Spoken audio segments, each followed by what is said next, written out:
This is Ryan with GameRoomSolutions.com, and today I'm excited to show you guys our new full-size shooter cabinet. It's heavy duty, just like in the old arcades, stands 70 inches tall, comes with Plex, full cam lock system so it goes together fast. You get to choose what T-molding color you want. It supports a 32-inch TV or monitor. It also will support a 14:9 digital marquee monitor, so if you wanted to add a second monitor to show the marquees, it's already ready to go. There's a lot of optional cuts you can get with this. You can get a coin door, 2-player controls, a trackball, USB extender. Also, you can select any artwork or send us artwork or work with our artists to lay out any artwork that you want for us to apply. In this video, I'm going to show you how to put this thing together, also some gameplay, so stay tuned. Okay, so let's show off the shooter cabinet. You guys get a little bit of glare from my Plex, but you can get a 14:9 monitor. Most of our cabinets now fit this. If you want to put a digital marquee in, you can see the prints on either side, or you can have a full marquee there. So when I go into coin ops, this is a coin ops build that I added the ability for that second screen, so that's the default up there. If I go into arcade, you can see here as I change games, that will dynamically update to whatever game is highlighted. And then of course if I go into a game, it will be selected. There's another video on how to set this up, so you guys can watch out if you want to add this. And again, most of our cabinets all support this. So it's set up for 2-player trackball. Of course, you have the 2 guns, which we're going to show off some gun games here in a second. But just wanted to start with the marquee itself. So what I'm going to do now is go ahead and go down to the arcade section there, and then go over to, there's a light gun section. So I'm going to go into there. Again, as I update the marquees here, you can see that they'll change out. So let's go ahead and play a few games just to show this off.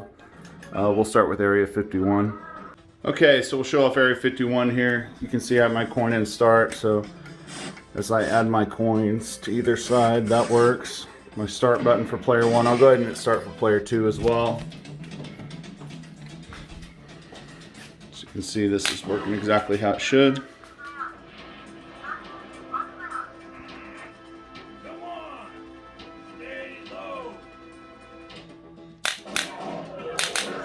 These guns have the recoil on them, so that sound you hear is actually a little bit of kick coming from the gun itself.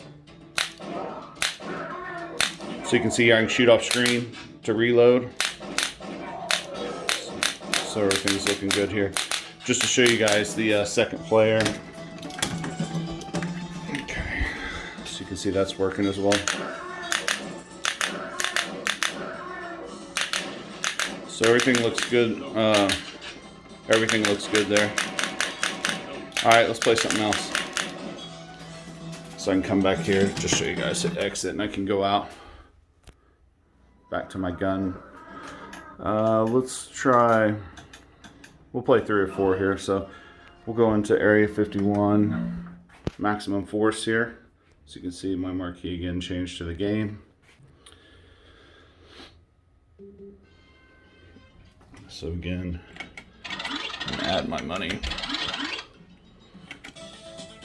Start. So we'll play the max force now. Mission 1's fine.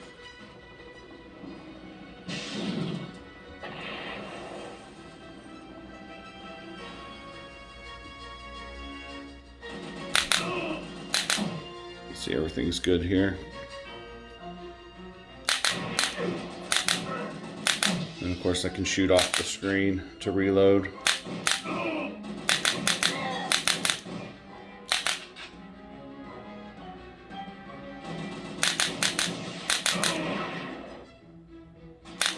Alright, that's working good, and you guys have already seen player 2, so no need to do that. So we'll exit out of that game.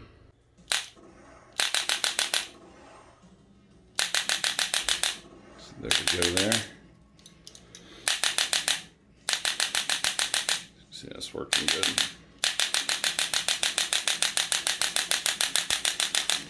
Just show player 2 here as well. Everything's working good there.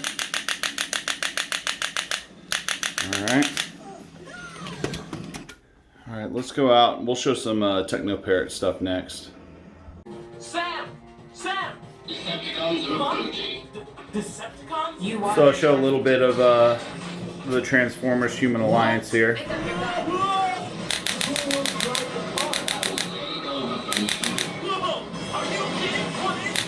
I need to hit that OK on this monitor.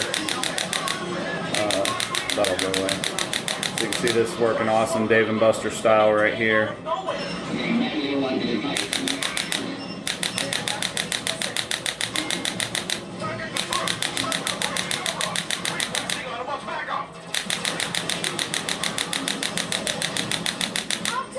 You're right on time! Alright, so House of the Dead 4 here.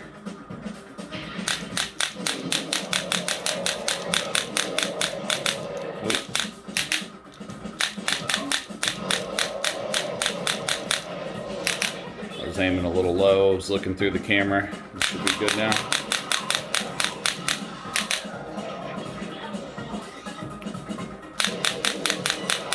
See, that's working great.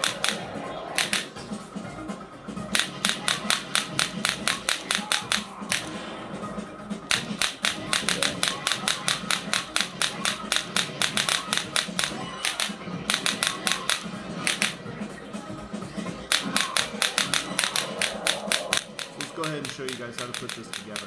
Okay, so we're going to start with the right side. You can see how the top and the bottom here. I suggest doing this on the floor. This is a big cabinet. It's 70 inches tall. So this is by far the easiest way to do it. Just put all the cam screws in. I've already measured my monitor. Put the monitor on my VESA bracket there and measured the depth I want. Make sure and put the one clip up there at the top. That's to hold the back door. There's another one right here. So you can see I just put all the cams in.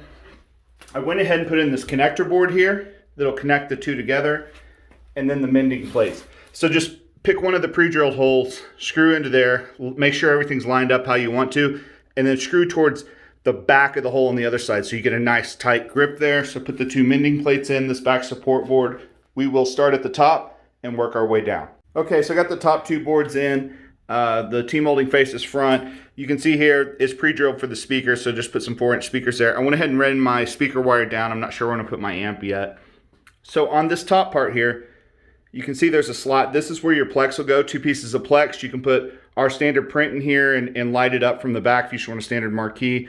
Or it will also fit a monitor for a dual, for a digital Marquee. So that's how I'm going to do it. You can see here, here's my Plex. The screen's going to go, behind that into the cabinet. I'm going to do this a little bit later. I want to go ahead and put the other boards in before I mess with this. But that'll just fit right in there. So let's keep working our way down the cabinet. Okay, so you can see I put my monitor in. That's a 32-inch ViewSonic. The support board, that's where the bezel Plex is going to go. I'll put that in later. I went ahead and put the button panel in here. You can see I already have the buttons. I do not have it wired yet, but I did wire the control panel, so let's take a look at that. Okay, so just to give you guys a quick front view, there's the control panel there. So all the controls are in. I have all of these wired. I'm just going to wire it into this little Zenmo board here. And so I'll just have to run the rest of the cables to here and then run the lights up here to get those lit up as well. So I went ahead and pre-wired this.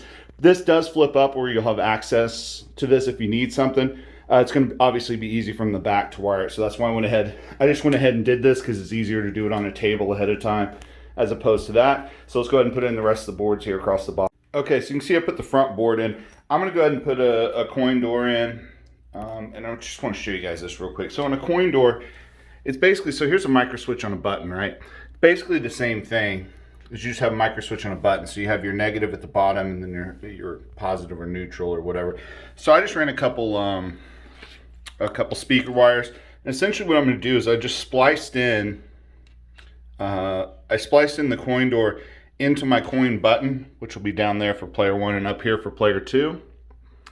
And then I'll run the other side into the ground wire that's coming off here, these black wires, so right there. So that's basically all it is just take the same way that you'd wire a button and splice it into your coin button here, so that way if someone puts money in here or they press the coin button, either way, it'll add money to your game. Okay, so the front door's in. I have the bottom done there. I also have this back piece in. I went ahead and put a switch socket in mine, so I can just flip the power. We have a video on how to wire that if you want to add one to yours. So I will now just add the 2 back doors, this little back piece right here, and the Plex, and then we'll be ready to put the other side on. We're pretty close here. Okay, so I put this top back piece in. You can see that the T-molding will go to the back. It looks really nice there. There's 2 doors. The one with 1 hole up top goes in the top, and one with 2 holes goes in the bottom. What you're going to want to do is put that clip in. I would not put it in up here, even though it's pre-drilled. Just put it in at the bottom and go ahead and snap that shut and do your cam locks and get this in. The reason why you don't want this clip here is so that way you can leave this shut when you put the other side on and line everything up a little easier. Then you can open the back door and put that additional clip in. So that's it. Let's put the Plex in and get it finished up. Okay, so you can see I set the Plex in the slot. I'm just going to let it lean back for now. So when I put on the other side, I can gently push it forward and it'll pop in the other side. For the Marquee, I went ahead, this is a vinyl sticker if you're going to use the one for the screen. So I went ahead and just peeled the back off and put that on the back piece of Plex on both sides so it doesn't move on me in here. Put the front Plex over it, installed the monitor, which again just slides into all the slots. It's super easy to do. If you have the one where you're just going to do a normal Marquee, it's just it's like a backlit paper, so you can put lights up here and light through. That'll just fit in between there. So there's no adhesive for that, but that's it. So let's just come through. I'm going to start, put the bottom on, work my way up, put the top on, work my way up, and we'll go from there. Okay, so you can see I got the side on. All I have to do now is open the back doors. I can crawl in there and tighten all the cams. So I'll tighten all the cams for both. I have not put the mending plate on here. I'll probably go ahead and set it up, line everything up, and then do this mending plate, and then add those clips again. So that way it'll have a clip on both sides for support to shut those doors. Okay, so you guys have already seen it all put together and playing and stuff, but just real quick, got a couple aim track guns I put in here. The USB will just fit right through there and go down for your cord. The other thing is with this sensor has double-sided tape on it and the USB, so you'll just run that towards the top right there. Right in front, and then the USB will go in that hole and go back around to plug into your computer. So it'll be pretty seamless. You won't even notice it, but that's it. So our full-size shooter cabinet. Make sure and like the video. Thanks.